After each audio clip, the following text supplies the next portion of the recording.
Halo, selamat siang dan selamat datang dalam acara bertajuk Tech Conference 2021. Saya Monica Chua. Ya, dan saya Syarifah Rama dan kami berdua akan menjadi host sekaligus moderator dalam webinar kali ini. Ya, CNBC Indonesia mempersembahkan CNBC Tech Conference 2021 yang didukung penuh oleh Huawei Cloud, Alibaba Cloud, PT Linknet Tbk, PT Smartfren Telecom Tbk, PT Trimegah Karya Pratama Tbk, Debut Network, dan Asus OLED. Iya, dan dengan membawakan tema The Future of 5G, Global Connectivity, Cloud Computing, and Internet of Things bersama dengan international speaker, regulator, dan startup yang bergerak di industri teknologi. CNBC Tech Conference 2021 akan mengupas terkait dengan proyeksi 5G di Indonesia serta dampaknya terhadap perusahaan teknologi di Indonesia. Ya, benar sekali Syarifah, di mana gelaran Tech Conference ini sangat menarik karena menampilkan pembicara prominent di bidang teknologi. Ada Neo Tuek Wan, Senior Director dari Huawei Cloud Asia Pacific. Ya, dan berikutnya juga ada Edward K. Suwigno, Chief Marketing Officer Blibli. Benar sekali, dan akan hadir pula live di studio kami yakni Miss Pandu Sastrowardoyo, CEO dari Debut Network. Ya, dan juga yang tidak kalah menarik nanti akan ada juga Sita Resti Astarini, Head of Business Marketing TikTok Indonesia. Benar sekali Syarifah, ini menarik sekali ya. Nah, selanjutnya langsung saja kita akan dengarkan opening speech oleh Bapak Ririk Adriansyah selaku Direktur Utama dari PT Telkom Indonesia Persero Tbk yang ditunjuk mewakilkan Menteri BUMN Erick Thohir yang berhalangan hadir pada hari ini. Silakan Pak Ririk. Terima kasih Monica, selamat pagi rekan-rekan semuanya. Pertama mohon maaf bahwa pada pagi hari ini Pak Erick tidak bisa hadir karena ada agenda yang lain. Untuk itu mohon izin saya mewakili beliau. Baik, pertama terima kasih bahwa kita sudah diundang dalam acara yang sangat bergengsi ini, Tech Conference 2021. Jadi rekan-rekan semua, para hadirin dan juga para pemirsa, kami di Kementerian BUMN sudah sejak Pak Erick menjabat Menteri BUMN pada tahun 2019 sudah mencanangkan adanya penyusunan master plan yang kemudian di dalamnya juga termasuk adalah adanya transformasi yang dijalankan secara sangat masif gitu ya. Mungkin mohon bisa ditunjukkan bahan presentasinya. Nah, kemudian dari transformasi tersebut kita sudah mencanangkan ada berbagai prioritas, ada 5 prioritas yang kita sudah canangkan, dan ada 3 yang mungkin relevan dengan yang akan kita bahas ini, yaitu pertama adalah tentang inovasi bisnis, jadi restrukturisasi bisnis BUMN yang akan ditata kembali dan juga tentunya akan ditata untuk agar lebih kekinian lah kayak gitu. Yang kedua adalah penerapan inovasi teknologi, dan di dalamnya adalah juga termasuk di antara teknologi digital dan juga nantinya ada teknologi 5G yang akan juga digunakan. Nah, yang ketiga adalah tentang pembinaan talent atau manusianya atau tenaga kerjanya, yang tentunya juga apapun yang kita lakukan baik di aspek bisnis model, teknologi, tapi kalau manusianya juga tidak siap maka akan sia-sia juga. Karena itu kita juga menyiapkan manusianya. Kemudian kalau kita lihat perkembangan belakangan ini, terutama setelah pandemi, kita lihat bahwa orang mulai banyak, tidak hanya mungkin yang banyak dikenal WFH, tapi juga cenderung contactless, cenderung menggunakan digital dan mengurangi kontak secara fisik.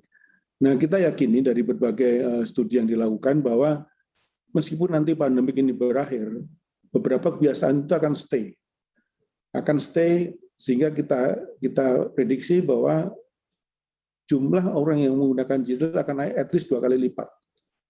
Nah, ini yang kita yakini, dan bahkan ada beberapa studi yang mengatakan bahwa sebenarnya pandemi ini sudah mengakselerasi adopsi digital di masyarakat itu sampai ada 5 tahun lebih cepat atau 7 tahun lebih cepat. Jadi kita yakini ini yang buat kemudian juga menjadi salah satu proyeksi kita bagaimana kita di BUMN ini mau nggak mau memang harus segera mengadopsi teknologi digital. Nah, kemudian kita di BUMN, kita sadari bahwa teknologi digital ini tidak mungkin kita berdiri sendiri. Kita memang harus melakukan kolaborasi dengan banyak pihak gitu ya. Karena itu kita sudah menyiapkan apa yang kita sebut dengan suatu digital hub gitu ya, yang sebenarnya satu forum, satu wadah bagi kita untuk bekerjasama dengan berbagai pihak, gitu, baik itu dari sisi pertumbuhan tinggi, kemudian juga teknologi, owner, dan sebagainya. Gitu. Nah, ini yang kita sudah siapkan, dan kita yakini model ini nantinya akan beri peluang tidak hanya bagi BUMN, tapi juga bagi para mitra-mitra kita untuk secara bersama-sama mengembangkan berbagai bisnis, berbagai layanan yang nanti akan memberikan manfaat yang lebih kepada masyarakat. Ini yang sudah kita siapkan, termasuk juga kita juga memiliki serangkaian visi atau CVC, Corporate Venture Capital, yang mulai invest di berbagai startup yang relevan. Nah, di CVC ini kami di BUMN tujuannya tidak hanya sekedar mencari capital gain, tetapi kita juga mencari potensi sinergi yang bisa dilakukan antara para startup ini dengan juga para BUMN.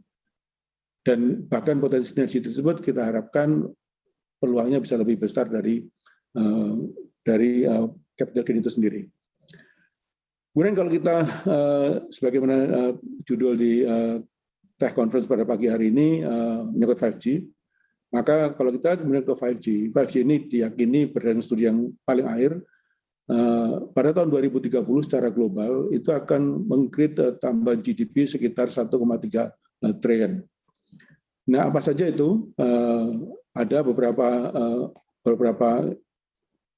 yang akan create GDP. Pertama, yang paling besar diyakini adalah healthcare.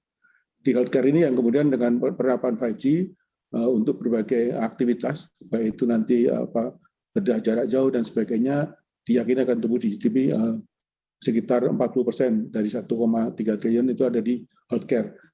Agak sih berubah angkanya, sebelumnya estimasi awalnya adalah dari manufacturing. Kemudian yang kedua, itu adalah di smart utilities, smart metering salah satunya, dan berbagai utilities yang kemudian jika mungkin 5G ini juga akan meng-create GDP di sekitar 330 miliar dolar.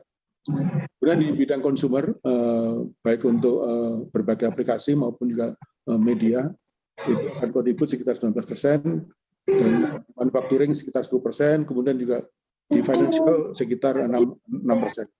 Nah, di Indonesia sendiri ada estimasi, tapi yang mengatakan bahwa dampak GDP-nya akan ada penambahan sekitar 2.800 triliun, atau 9,5% kontribusinya membuat lapangan kerja baru di 1,6 juta.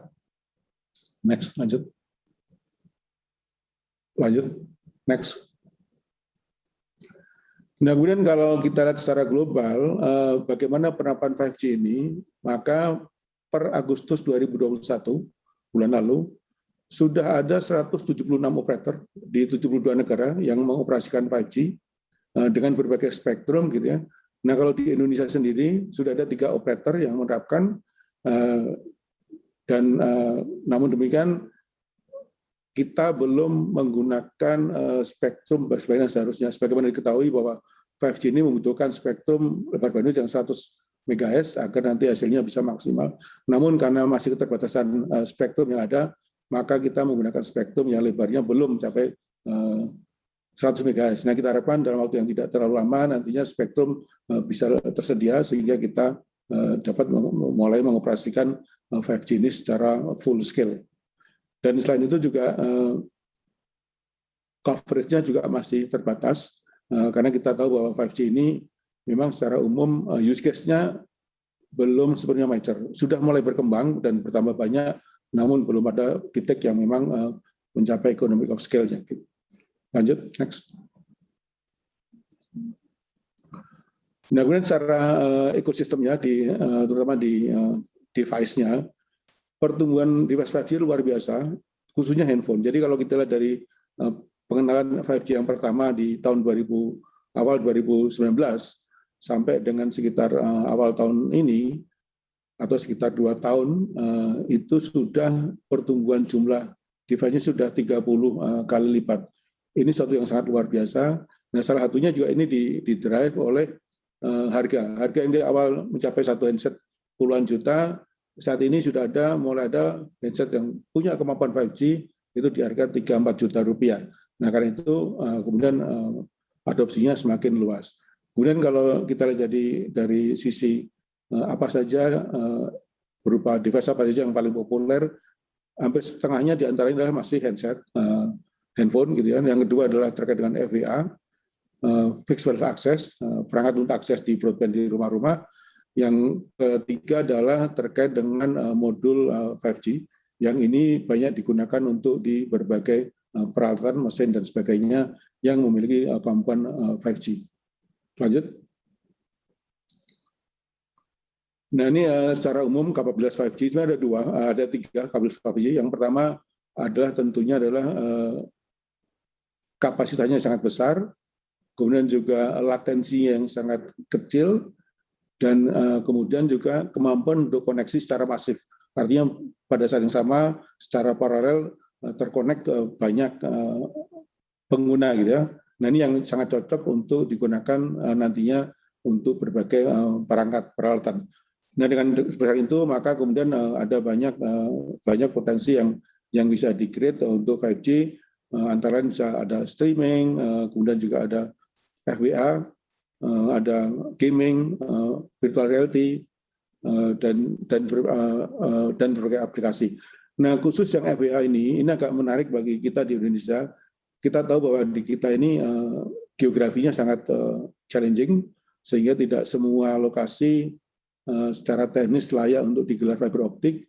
Nah maka kemudian nantinya menjadi salah satu opsi adalah menggelar 5G, karena 5G ini meskipun dia fixed wireless, tapi speednya bisa mendekati fiber optik.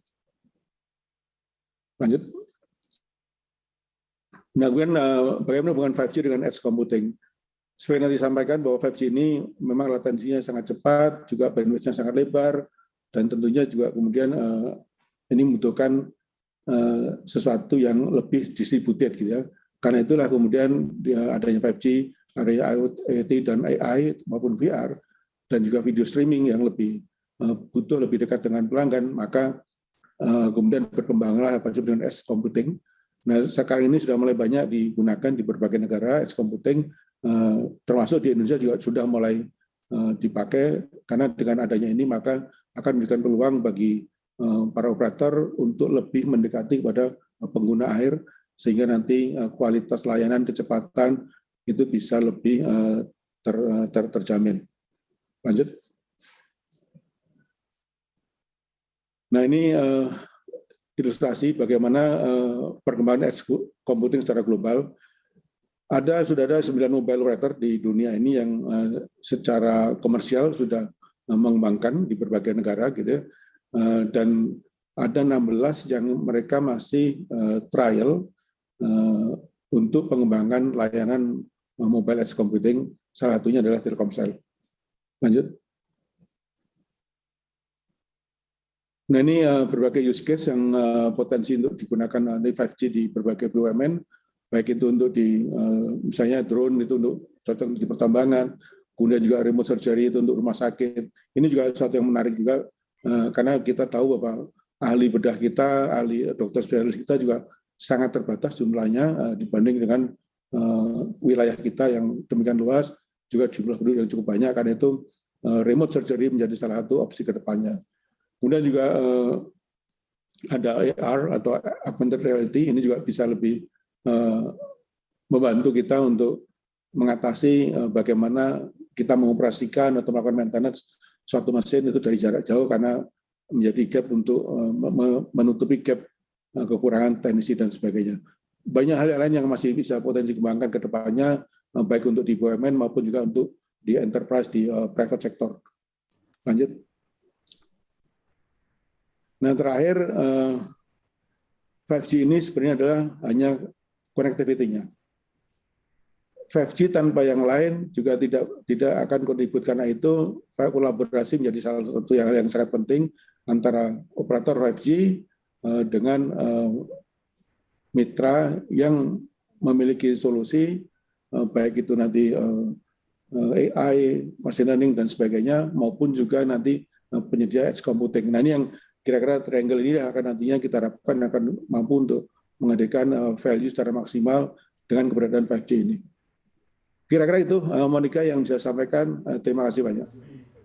Baik, terima kasih sekali Pak Ririk, menarik sekali. Salam sehat dan juga pastinya salam sukses selalu untuk Anda. Ya, terima kasih. Ya, benar sekali Syarifah, seperti dikatakan Pak Ririk tadi, memang perkembangan teknologi di negara kita ini sangat cepat sekali. Sudah ada 3 operator begitu ya yang menerapkan teknologi 5G ini. Nah, pastinya kita akan melihat adaptasinya dan juga potensinya ke depannya akan seperti apa. Iya, betul sekali. Apalagi tadi juga sudah disebutkan begitu oleh Pak Ririk bahwa sebetulnya sektor teknologi ini juga akan menyumbang GDP ataupun juga pertumbuhan ekonomi Indonesia saat ini, dan tentunya di masa depan akan lebih besar lagi begitu dampak dari efek teknologi kepada PDB ataupun juga pertumbuhan ekonomi kita. Dan untuk itu kita akan melihat ya seperti apa nanti diskusi kita dalam Tech Conference kali ini, karena sekali lagi kita juga telah mengundang sejumlah regulator, kemudian juga pelaku usaha di sektor teknologi, dan kita akan melihat kira-kira seperti apa visi dan juga misinya untuk kemajuan teknologi di dalam negeri kita. Dan untuk itu saya juga akan ingatkan untuk para startup yang ingin mempromosikan brand kalian dalam CNBC Indonesia Tech Conference, bisa langsung mengunjungi laman Startup Showcase di